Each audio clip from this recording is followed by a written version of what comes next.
Hi everybody, this is Levi Clay and I am back again for another vlog type video. This video has actually been brought to you directly by my supporters on patreon.com.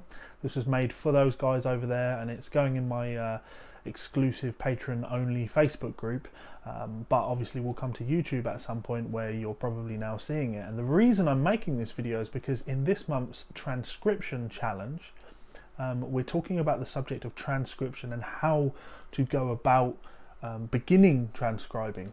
We've done earlier videos on subjects like Mike Stern and Tommy Emmanuel, but this month I'm addressing the subject of getting started as a transcriber, because it turns out some of the guys in my patron only group can't transcribe at all, but they want to develop those skills.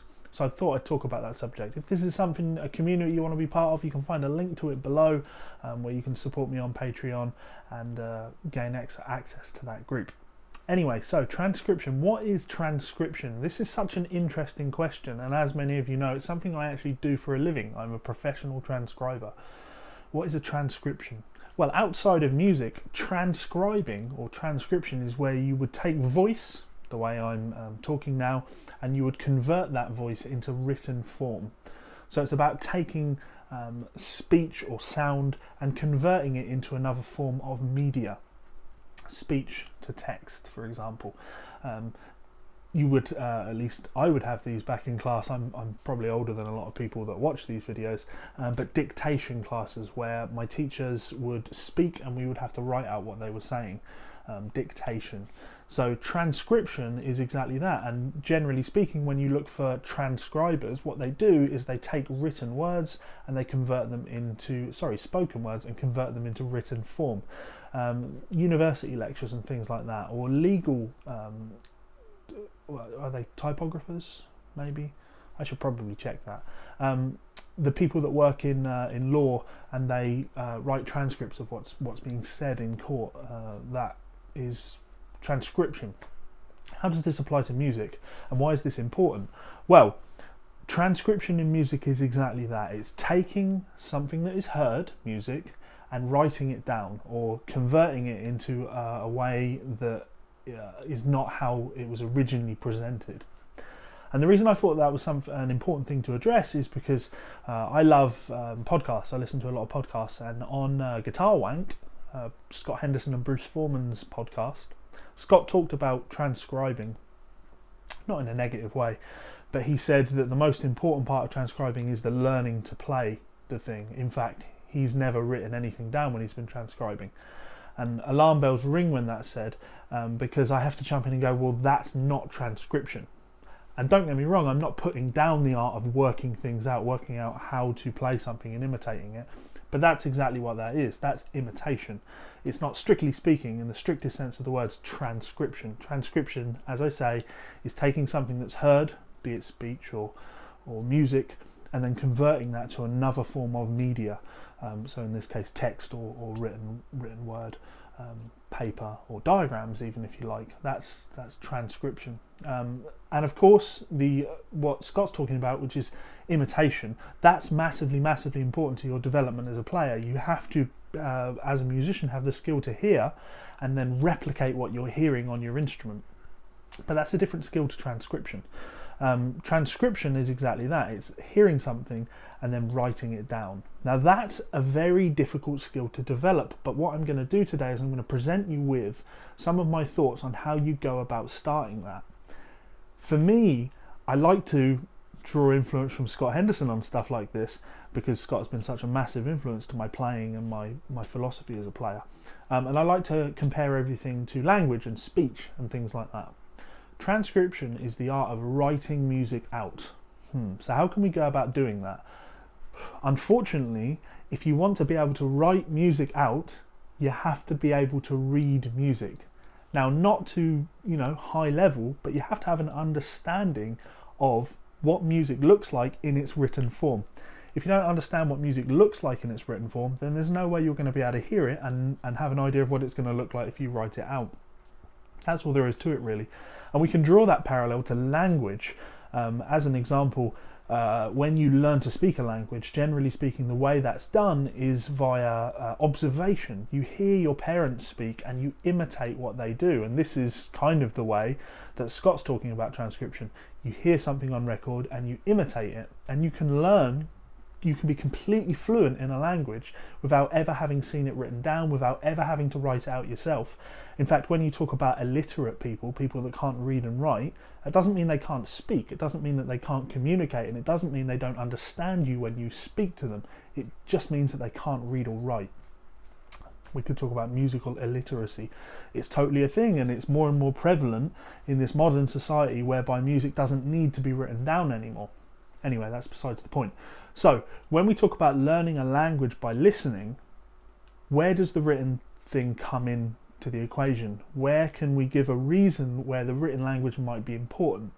Well, the written language might be important if I turn around to you now and I say, spell the word phlegm for me, or spell the word vacuum. How do you spell the word phone? How do you spell the word finger? Those are two great examples. Phone and finger. Phone and finger. There they are on screen. The reason those are interesting is because without having read the language, without having studied what the English language looks like when written down, how would you know that the word phone begins with a PH and finger begins with an F? There's no real clue in the word, and when your parents speak to you and they say the word phone or finger, you may be able to replicate that by saying phone or finger back to them, but you don't have any understanding of what it looks like written down. In order to be able to write the language, you need to have an understanding of how to read the language, being able to see a word and understand what that word means, and then over time what happens is you become fluent in the syntax. You understand how the words come together and what is common, and when you write a word down, you'll often have that experience of going, that doesn't look right. If you were to write the word phone with an F, you'd go, that doesn't look right. And there are words like, a good example for me at the moment would be the word Mississippi.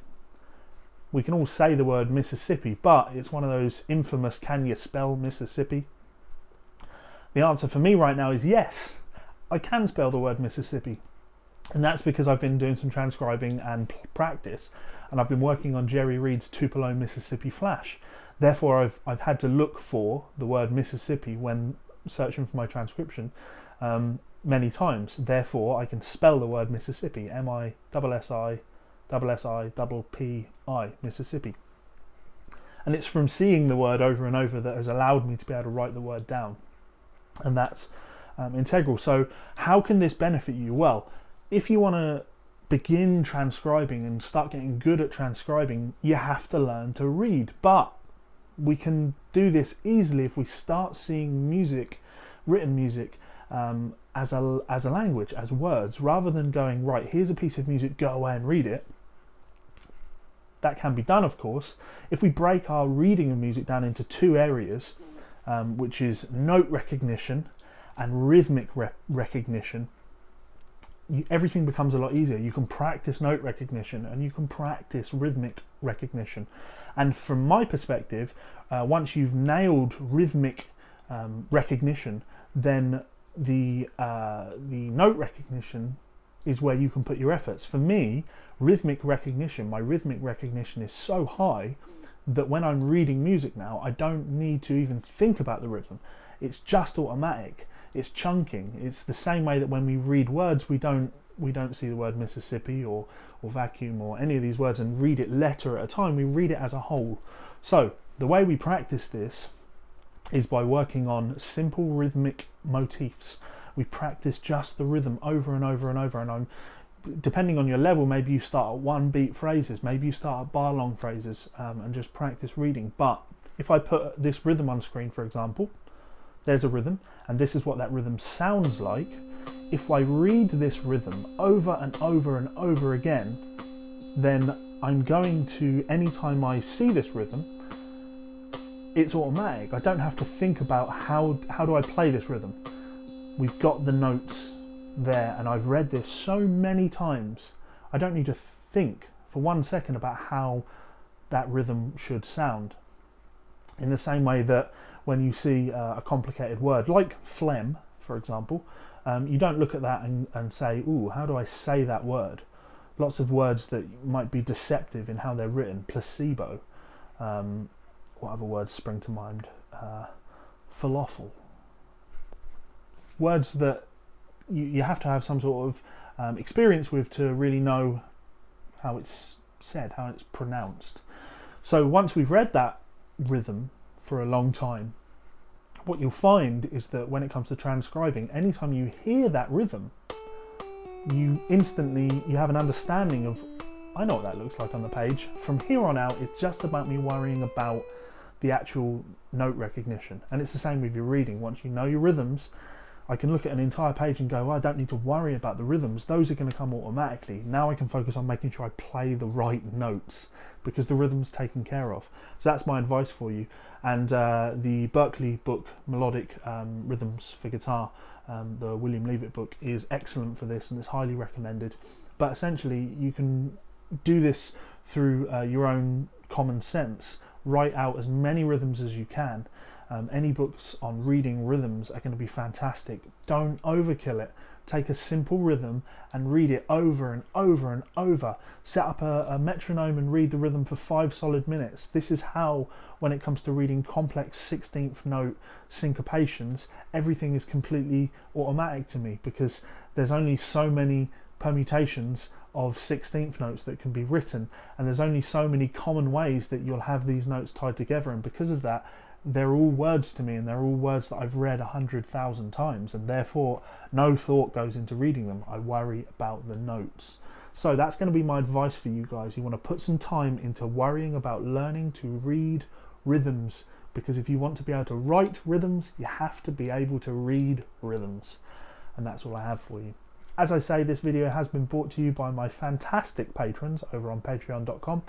The guys that you can see on screen right now, they support this channel at a $10 tier, and guys, I really appreciate your help and support on that. If you would like to support me on Patreon, you can do so for as little as $1, and that will get you access to my exclusive patron-only Facebook page, where we have lots of interaction, and you know that you're doing something good, but also getting something in return for that. If that's something you're interested in, as I say, check out the link below. If you're not interested in that, that's also fine. You can support me just by hitting the subscribe button, hitting the like button, dropping a comment in the section below, or just sharing this video with a friend. Let's make great transcribers out of you all, everybody. Peace out, and I'll see you on the next video. Bye.